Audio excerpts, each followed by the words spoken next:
ओम शांति। यज्ञ माता जगदम्बा सरस्वती विशेष जून मास के निमित्त इस किताब को पढ़ा जा रहा है। 24 जून हमारी मीठी प्यारी मातेश्वरी जगदम्बा सरस्वती जिन्हें हम प्यार से मम्मा कहते हैं, तो इस किताब में मम्मा के बारे में हमारे जो वरिष्ठ भाई है, हमारी परम आदरणीय दादियाँ दीदियाँ हैं, उन्होंने जो पालना ली है मम्मा से, तो उन्होंने जो इस किताब में लिखा है वो पढ़ रही हूँ। तो सबसे पहले हम अभी पढ़ रहे हैं जो ब्रह्मा कुमार दादा आनंद किशोर जी, जो उन्होंने मम्मा के बारे में कहा है, जगदम्बा सरस्वती के बारे में कहा है, वो अभी पढ़ रही हूँ। हेडिंग है आदि देवी जगदम्बा सरस्वती का परिचय। ब्रह्मा कुमार दादा आनंद किशोर जी जगदम्बा सरस्वती का परिचय देते हुए कहते हैं, हमारे शरीरों को जन्म देने वाली लौकिक शारीरिक माता तो हर एक की अपनी अपनी है, और आत्मा की दृष्टि से हम सबके माता पिता एक निराकार अशरीरी पारलौकिक परमात्मा ज्योतिर्बिंदु शिव है, जो हमारे लौकिक माता पिताओं के भी माता पिता है। लौकिक और पारलौकिक माता तथा पिता का तो सबको पता है, यद्यपि आज मनुष्य को उस पारलौकिक माता पिता के नाम, स्वरूप, धाम, कर्तव्य इत्यादि के बारे में सत्य परिचय नहीं है।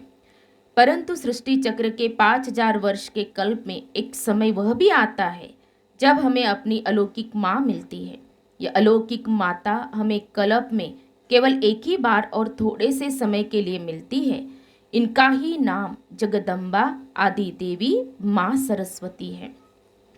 अब प्रश्न उठता है कि निराकार परमात्मा शिव तो अविनाशी होने के नाते हम सभी आत्माओं के पिता हैं, पर जगदम्बा जो कि शरीरधारी है वह सारे जगत की माता कैसे है?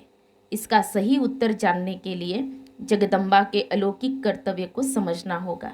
इस अलौकिक माँ का पूरा कर्तव्यवाचक नाम शिववंशी ब्रह्मा कुमारी आदि देवी जगदम्बा सरस्वती है। माँ सरस्वती को ज्ञान की देवी, गॉडेज ऑफ नॉलेज तो सभी मानते हैं। उनके हाथों में वीणा का अलंकार उनके ज्ञान वीणा बजाने का ही प्रतीक है। परंतु विचारणीय बात यह है कि जब ज्ञान का सागर एक परमपिता परमात्मा शिव ही है, तो फिर माँ सरस्वती के पास ज्ञान कहाँ से और कैसे आया? अवश्य ही माँ ने भी तो परमात्मा शिव से ही इतना ज्ञान प्राप्त किया होगा, जो वह ज्ञान ज्ञानेश्वरी अथवा ज्ञान की देवी कहलाई। सृष्टि चक्र में जब घोर कलयुगी पति सृष्टि के अंत का समय आता है, जब पाप का घड़ा भर जाता है, तभी गीता के भगवान निराकार परमात्मा शिव मनुष्य को पति से पावन बनाकर नई सतयुगी सृष्टि की पुनः स्थापना करने के लिए प्रजापिता ब्रह्मा के साकार रथ भागीरथ अर्थात भाग्यशाली शरीर रूपी रथ में प्रवेश करके अवतरित होते हैं। यह भी सब मानते हैं कि परमात्मा ने ब्रह्मा द्वारा नई सृष्टि की स्थापना की थी। ब्रह्मा मुख से सन्मुख सत्य ईश्वरीय ज्ञान रूपी गीता को सुनकर धारण करने वाले ब्रह्मा मुख वंशावली सच्चे ब्राह्मणों, ब्रह्मा कुमार एवं ब्रह्मा कुमारियों की विकारों से युद्ध करने वाली अहिंसक शिव शक्ति सेना की सेनानी माँ सरस्वती ही बनती है। वही ज्ञान सागर अमरनाथ परमात्मा शिव के ज्ञान को बुद्धि रूपी कलेश में धारण करके अन्य ब्रह्मा कुमार और ब्रह्मा कुमारियों सहित चैतन्य ज्ञान गंगा बनकर मनुष्य आत्माओं को उस ज्ञानामृत द्वारा पति से पावन बनाने की अलौकिक सेवा करती है। इस रूहानी सेवा से ही यह कलयुगी भ्रष्टाचारी सृष्टि कांटों के जंगल से बदलकर सतयुगी श्रेष्ठाचारी दैवी फूलों का बगीचा बन जाती है। इसी अलौकिक कर्तव्य की यादगार में भारत की नदियों के नाम गंगा, जमुना, गोदावरी, कृष्णा, कावेरी, ब्रह्मपुत्रा इत्यादि रखे हुए हैं। सरस्वती गुप्त नदी है, अतः प्रजापिता ब्रह्मा और शिववंशी ब्रह्मा कुमारी सरस्वती ईश्वरीय ज्ञान योग के बल से नई सतयुगी दुनिया, नए जगत की पुनः स्थापना करते हैं। इसीलिए उनको जगत के अलौकिक पिता और माता, जगत जननी जगदम्बा कहा जाता है। उनका यह अलौकिक कर्तव्य कलयुग के अंत और सतयुग के आदि के संधि काल अथवा संगम के समय चलता है। इसीलिए सरस्वती को संगम पर दिखाते हैं। परंतु आज इलाहाबाद में पानी की नदियों के संगम को ही सच्चा समझ लिया गया है, जो वास्तव में संगम युग का भक्ति मार्गीय यादगार मात्र है। नई सृष्टि के आदि के समय कर्तव्य किए होने के कारण जगदम्बा को आदि देवी भी कहते हैं। जगदम्बा एवं अन्य शिव शक्तियों का परमात्मा शिव के आदेश पर कलयुगी पतित दुनिया से किनारा कर अन्य मनुष्य आत्माओं को सतयुगी वैकुंठ धाम में भविष्य 21 जन्मों के लिए जीवन मुक्त देव पद की प्राप्ति करवाने की ईश्वरीय सेवा का कर्तव्य बहुत श्रेष्ठ है। इसलिए परमात्मा शिव के कलयुगी अज्ञान अंधकार रूपी रात्रि को मिटाने के लिए अवतरित होने की याद में मनाए जाने वाले शिवरात्रि त्योहार के साथ ही इन शिव शक्तियों का भी यादगार त्योहार नवरात्रि वर्ष में 2 बार मनाया जाता है। भक्तों का रात्रि जागरण जगराते करना भी इन देवियों द्वारा कलयुग के अंत रूपी रात्रि में मनुष्यों को ज्ञान सुनाकर घोर अज्ञान की कुंभकर्णीय निद्रा से जगाने के कर्तव्य का ही यादगार है। देश भर में अलौकिक माँ जगदम्बा के मंदिर दुर्गा, अम्बा, काली, सरस्वती इत्यादि विभिन्न नामों से पाए जाते हैं, किंतु आज भक्तजन न तो इन देवियों के बारे में कुछ जानते हैं और न ही उन्हें इनसे संबंधित पर्वों के महत्व का पता है। यह बात भी ध्यान देने योग्य है कि गायन पूजन तो सतयुगी श्री राधे, श्री लक्ष्मी, त्रेतायुगी श्री सीता इत्यादि राज राजेश्वरी देवियों का भी खूब होता है, परंतु जो मेले दुर्गा, अम्बे, काली, सरस्वती तथा अन्य संगम युगी ज्ञान ज्ञानेश्वरी देवियों के लगते हैं और भक्तों की जो भीड़ वहाँ होती है, ऐसी बात राज राजेश्वरी देवियों के संबंध में नहीं है। संगम युग पर परमात्मा शिव से ज्ञानामृत को धारण करके अन्य आत्माओं में उसका वितरण करने के फलस्वरूप ही तो ये शक्तियाँ भविष्य सतयुग त्रेता में राज राजेश्वरी बनती है। आप देखेंगे कि भक्त लोग राज राजेश्वरी श्री लक्ष्मी से तो केवल धन ही मांगते हैं, परंतु जगदम्बा से तो वे धन, आयु, भाग्य, संतान इत्यादि सभी कुछ मांगते रहते हैं।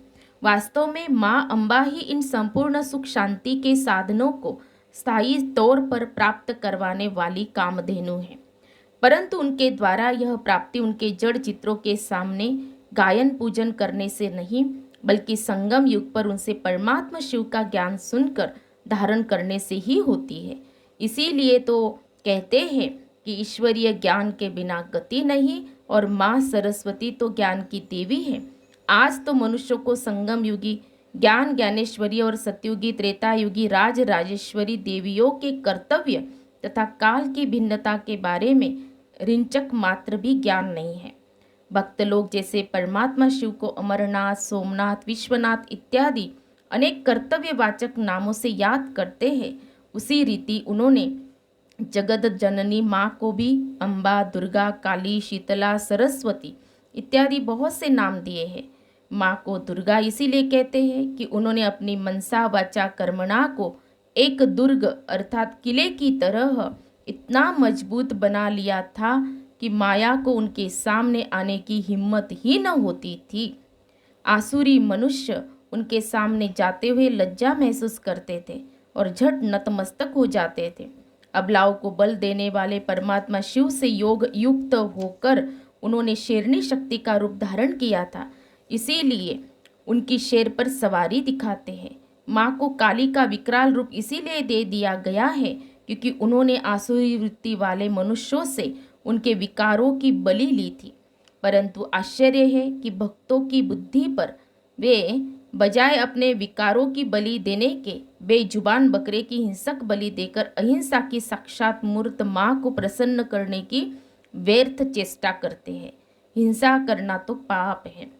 माँ ने परमात्मा शिव का ज्ञान सुनाकर रूहों को राहत दी थी, इसीलिए उनको शीतला सरस्वती भी कहते हैं। वर्तमान समय अति धर्मग्लानि का है। देवी देवताओं के काल और कर्तव्य के बारे में सत्य ज्ञान बहुत काल से प्राय लुप्त हो चुका है। उनके बारे में अनेक भ्रांतियां फैली हुई है। कई पुस्तकों ने तो उन पर झूठे कलंक लगाकर भारत की प्राचीन स्वर्णिम सभ्यता का बेड़ा ही डुबो दिया है। सरस्वती जी ब्रह्मा की पुत्री थी, वास्तव में वह उनकी धर्म की बेटी थी। सरस्वती जी की ज्ञान और दिव्य गुणों की धारणाओं से ब्रह्मा पिता अति प्रसन्न थे और उनकी योग्यता के अनुसार ब्रह्मा जी ने उन्हें ज्ञान यज्ञ की संभाल करने के लिए यज्ञ माता नियुक्त किया था। क्योंकि नई सृष्टि की आदि स्थापना अथवा नव निर्माण ब्रह्मा और सरस्वती के द्वारा ही होता है। इस नाते से वे सृष्टि मंच पर बाद में आने वाली सभी मनुष्य आत्माओं के पूर्वज ठहरते हैं। इसी कारण ईसाई, मुसलमान आदि धर्मों के लोग भी इन्हें एडम और ईव या आदम और बीबी अर्थात हवा इत्यादि नामों से सृष्टि के आदि में हुआ मानते हैं, परंतु उनको इनके काल और कर्तव्य के बारे में बिल्कुल जानकारी नहीं है। जब भारतवासी ही उन अलौकिक माता पिता के बारे में भूल चुके हैं, तो यहाँ बाद में आने वाले धर्मों के लोगों को क्या दोष दिया जा सकता है। अब चूंकि सृष्टि चक्र में पुनः कलयुग का अंत होने का समय आ चुका है और उसके विनाश के लिए परमाणु शस्त्र इत्यादि भी तैयार हो रहे हैं, तो परमात्मा शिव ने भी प्रजापिता ब्रह्मा के द्वारा नई सृष्टि की स्थापना के लिए भारत में अपना रुद्र गीता ज्ञान यज्ञ हूबहू कल्प पहले 5000 वर्ष पूर्व की भांति रचा हुआ है। इस यज्ञ का ही दूसरा नाम प्रजापिता ब्रह्मा कुमारी ईश्वरीय विश्वविद्यालय है। ब्रह्मा कुमारी सरस्वती जी ने परमात्मा के इसी यज्ञ की यज्ञ माता बनकर जगदम्बा का कर्तव्य निभाया और लुप्त हो गई। सरस्वती गुप्त जो ठहरी, हम सभी ब्रह्मा कुमार और ब्रह्मा कुमारियाँ उस अलौकिक माता जी की ही मुखवंशावली ज्ञान संतान है। अच्छा, ओम शांति।